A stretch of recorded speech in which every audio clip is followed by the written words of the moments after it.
LPU ప్లేస్మెంట్ల రికార్డులు సృష్టిస్తోంది. Final year student 2.5 కోట్ల ప్యాకేజ్ పొందుతున్నారు. 1700 మందికి పైగా ఎల్పీయూ స్టూడెంట్స్ 10 లక్షల నుంచి 2.5 కోట్ల ప్యాకేజెస్ పొందారు. విద్యా విప్లవం ప్రారంభమైంది లవ్లీ ప్రొఫెషనల్ యూనివర్సిటీలో.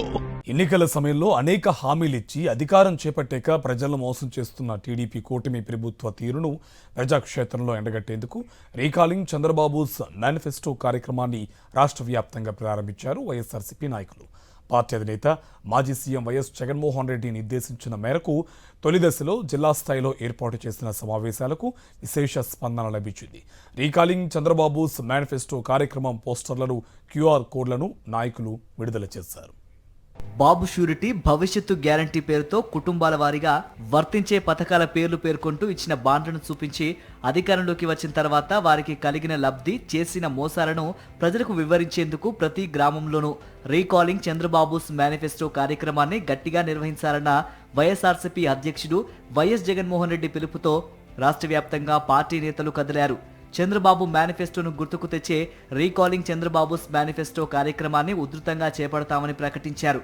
చంద్రబాబు ఇచ్చిన హామీలన్నీ అమలు చేసే వరకు ప్రతిపక్షంగా ప్రజల తరపున పోరాటం సాగిస్తూనే ఉంటామని స్పష్టం చేశారు. అనంతపురం జిల్లా బుక్కరాయ సముద్రంలో వైఎస్ఆర్సీపీ సింగనమల నియోజకవర్గ సమన్వయకర్త మాజీ మంత్రి సాకి శైలజానాథ్ అధ్యక్షతన నిర్వహించిన వైఎస్ఆర్సీపీ కార్యాలయం ప్రారంభోత్సవం, రీకాలింగ్ చంద్రబాబుస్ మేనిఫెస్టో కార్యక్రమంలో పార్టీ రాష్ట్ర కోఆర్డినేటర్ సజ్జల రామకృష్ణారెడ్డి ముఖ్య అతిథిగా పాల్గొన్నారు. ఈ సందర్భంగా రీకాలింగ్ చంద్రబాబుస్ మేనిఫెస్టోకు సంబంధించిన క్యూఆర్ కోడ్ను ఆవిష్కరించారు. రాష్ట్రంలో చంద్రబాబు సర్కార్ అధికారంలోకి వచ్చాక ప్రభుత్వ వ్యవస్థలన్నీ భ్రష్టు పట్టించారని మండిపడ్డారు. చంద్రబాబు మోసాలను ప్రజలకు గుర్తు చేసేందుకే రీకాలింగ్ చంద్రబాబుస్ మేనిఫెస్టో కార్యక్రమాన్ని నిర్వహిస్తున్నామని తెలిపారు. గతంలో మనం ప్రభుత్వంలో ఉన్నప్పుడు 5 ఏళ్ల పాటు 19 నుంచి 24 వరకు జగన్మోహన్ రెడ్డి గారు ఏమేం చేశారో చిట్టా విప్పి చదవాలంటే రోజంతా సరిపోయేది కాదు. ఇప్పుడు చంద్రబాబు నాయుడు ఏమేం చేయలేదు, అలాగే ఎలా మోసాలు చేశాడు, ఎంత దుర్మార్గంగా వ్యవహరిస్తున్నాడు, వ్యవస్థలన్నింటినీ ఎట్లా భ్రష్టు పట్టించాడు, ఇవి చెప్తూ పోవాలంటే బహుశా వారమైనా సరిపోయట్లేదు. జగన్మోహన్ రెడ్డి గారు 15 ఏళ్ళు ముందుకు తీసుకెళ్తే 5 ఏళ్లలో ఒకేసారి 15 ఏళ్ళు వెనక్కు సంవత్సరంలోనే తీసుకెళ్ళగలిగిన ఘనత చంద్రబాబు నాయుడు సాధించినాడు. ఆ రకంగా రికార్డ్ అయింది. ఇది గిన్నీస్ బుక్లో ఎక్కించవచ్చు కావాలంటే.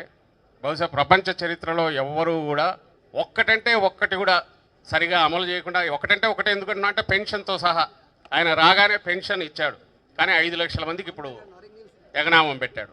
చంద్రబాబు టక్కుటమార విద్యలతో ప్రజల్ని మోసం చేస్తే కుదరదని శాసనమండలిలో విపక్ష నేత వైఎస్ఆర్సీపీ ఉమ్మడి ఉభయ గోదావరి జిల్లాల రీజనల్ కోఆర్డినేటర్ బొత్స సత్యనారాయణ చెప్పారు. కాకినాడలో రాజమహేంద్రవరం రూరల్ కంతేరులో రీకాలింగ్ చంద్రబాబుస్ మేనిఫెస్టో కార్యక్రమాన్ని ఆయన ప్రారంభించారు.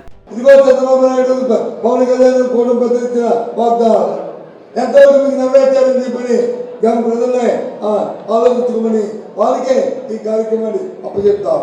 ఇది మన బాధ్యత, ప్రతిపక్షంగా మన బాధ్యత. అడిగితే తాడు తీస్తావా, అడిగితే నువ్వు వచ్చి పవన్ కళ్యాణ్ తాడు తీస్తావా, ఎవరు తాడు తీస్తావు? తిరుపతిలో రీకాలింగ్ చంద్రబాబుస్ మేనిఫెస్టో కార్యక్రమాన్ని వైఎస్ఆర్సీపీ చిత్తూరు, తిరుపతి జిల్లాల అధ్యక్షుడు భూమన కరుణాకర్ రెడ్డి, మాజీ deputy CM Narayanaswamy, Tirupati MP గురుమూర్తితో కలిసి పెద్దిరెడ్డి రామచంద్రారెడ్డి ప్రారంభించారు.